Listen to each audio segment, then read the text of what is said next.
समजलं. भक्ती म्हणजे परमेश्वराला, गुरुला तन मन धन या सर्वार्थाने केलेलं समर्पण. भक्तीत समर्पण फार महत्वाचं.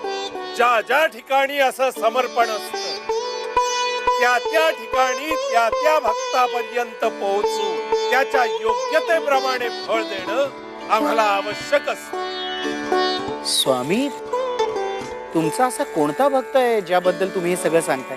बाळ्या, आमच्या सहवासात राहून आम्हाला काय अभिप्रेत आहे ते बरोबर ओळखायला लागलाय. आहे मूर्तिमंत समर्पणाचं उदाहरण असलेला असा आमचा एक शिष्य आहे. कळेल तुला, लवकरच कळेल.